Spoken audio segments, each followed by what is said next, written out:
നീ പറ്റുമെങ്കിൽ ഇറേ. ശരിയല്ലേ, ശരി. നീ എന്തിനാ എന്നെ വിളിച്ചിട്ട് നടക്കാറങ്ങിയത്? ഞാൻ മര്യാദയ്ക്ക് അവിടെ കരാട്ടെ പ്രാക്ടീസ് ചെയ്തുകൊണ്ടിരിക്കുകയല്ലേ നാളായി. കാര്യം എന്ന് വെച്ചാൽ പറ. ഞാനേ ഈ നാടൻ എവിടെയെങ്കിലുമൊക്കെ പോയാലോ എന്ന് ആലോചിക്കുന്നു. പോവാനോ? പോകണേ നമുക്ക് കാര്യം ശംഖുമുഖത്തോട്ടോ. അല്ല കോളം പോവാം. കോളം പോയി അവിടെ നല്ല മതവന്മാരെ കാണാം. അവിടെ പോയിരുന്നു നൈസിനൊക്കെ മാറ്റിയിരുന്ന് 2 കപ്പലിൻ്റെയൊക്കെ വെച്ചിട്ട് വരാം. എടാ അതിൻ്റെ ഉള്ള മൂടൊന്നുമില്ല, പോടെ. കോളം പോകാൻ പറ്റില്ല ഒരു കാര്യം ചെയ്യാം, ലുലുമാൾ വിടാം. ലുലുമാളിൽ പോയിട്ട് ഏതെങ്കിലും ഷോപ്പിൽ കയറി പൈസയൊക്കെ നോക്കിയിട്ട് പതുക്കെ ഇറങ്ങാം. അവിടെയൊക്കെ മാറ്റി തിരിഞ്ഞ് തിരിച്ചു വരാം. എൻ്റെ പൊന്നളി അതിനുള്ള മാനസിക അവസ്ഥയല്ല ഞാൻ. പിന്നെന്ത്? നമുക്ക് ചുമ്മാ എവിടെയെങ്കിലുമൊക്കെ കറങ്ങാൻ നീ എവിടെ പോകണമെന്ന് പറഞ്ഞാൽ ഏതെങ്കിലും സ്ഥലം പറ, അതല്ലേ പോകാൻ പറ്റൂ. എൻ്റെ പൊന്നളി ഞാൻ ഇവിടെ നിന്ന് ഈ നാട് വിട്ടാലോ എന്ന് ആലോചിക്കുകയാണ്. നാട് വിടാൻ? Nice idea. നാട് വിട്ട് കഴിഞ്ഞാൽ നമുക്ക് നേരെ തായ്ലൻഡിൽ പോവാം. തായ്ലൻഡിൽ പോയിട്ട് പട്ടായ ബീച്ച്, അവിടെ പോയി മെസാജ് പോവാം. മെസാജ് നൈസ്. കുറച്ച് പൈസയോ 1000 രൂപ അത്രേ ഉള്ളൂ. 5000 രൂപ. നീ 1000 രൂപ, ഞാൻ 1000 രൂപ, 10000 രൂപ പോയിട്ട് തിരിച്ചു തരാം. എടാ ഞാൻ നിന്നെയും കൊണ്ട് പോണ കാര്യമല്ല പറയണം. പിന്നെ ഞാൻ ഒറ്റയ്ക്ക് എവിടെയെങ്കിലും നാട് വിട്ട് പോട്ടാന്നാണ് ആലോചിക്കണം. അല്ലാതെ നിനക്ക് മസാജും കിശാജിനൊന്നും അല്ല. ഒറ്റയ്ക്കാ? അപ്പം ഞാൻ നീ എന്തോ ചെയ്യും? നീ ഒറ്റയ്ക്ക് പോയി മസാജ് സാധനങ്ങളൊക്കെ ചെയ്താൽ ഞാൻ ഇവിടെ ഒറ്റയ്ക്കായി പോകില്ല. നീ എന്നോട് കൊണ്ടുകൂടെ എന്തെങ്കിലും പോകണമെങ്കിൽ?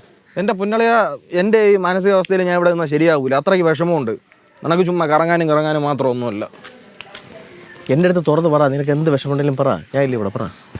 നിൻ്റെ അടുത്ത് പറയാമെന്ന് വെച്ചാൽ അയ്യാ നല്ല വിഷമമുണ്ട്. അത് നിൻ്റെ അടുത്ത് എങ്ങനെ പറയണമെന്ന് എനിക്ക് അറിഞ്ഞൂടാ. കാര്യം പറഞ്ഞാലേ അറിയാൻ പറ്റും വിഷമം എന്താണെന്ന്.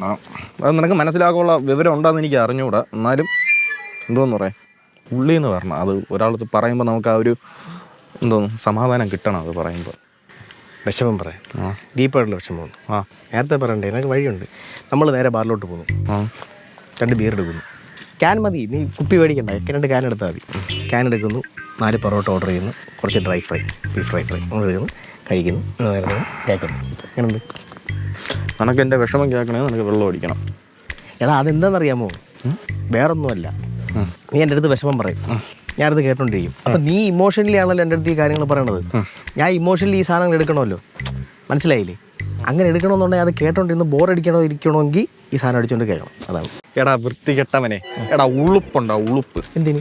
എടാ നിനക്ക് വിഷമം പറയുമ്പോൾ ഞാൻ വേണ്ട റോഡിൽ ഇരുന്ന് കേട്ട്, മറ്റേ ബാറിൽ വന്നിരുന്ന് കേട്ട്, വിളയിൽ വന്നിരുന്ന് കേട്ടാ, ഗ്രൗണ്ടിൽ ഇരുന്ന് കേട്ട്, എല്ലായിടത്തും വന്ന് കേട്ട്, ഞാൻ നിൻ്റെ കൂടെ മദ്യപിച്ചുകൊണ്ടായിരുന്നു കേട്ടാ.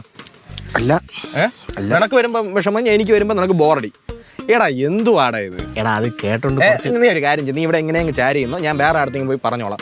നിൻ്റെ അടുത്ത് പറഞ്ഞിട്ടും ഇല്ല. എന്നാ പാരപ്പുണ്ട്, നമുക്ക് കുപ്പി എടുക്കാം, വീട്ടിൽ പോകണ അടിക്കാം. അതിൻ്റെ ആവശ്യമൊന്നുമില്ല. നീ ഒരു കാര്യം ചെയ്യും, നീ സ്വന്തമായിട്ട് പോയി അടി. എന്തായാലും നിൻ്റെ കൂടെ ഞാൻ വിഷമം പറയാനൊന്നുമില്ല. പൈസ ഞാൻ എടാ നീ പോടെ കുടിയാ പോടെ. എടാ എനിക്ക് കേൾക്കണ്ട പോടെ. എടാ ഞാൻ പറയണേക്ക് നീ നില്ലേ, ഒറ്റയ്ക്കൊന്ന് പറഞ്ഞോണ്ടിരിക്കും. 2 ക്യാൻ എടുക്കാന്ന് വാങ്ങാത്തൊരു ഓടി ഇപ്പം ഞാൻ വാങ്ങിക്കാം.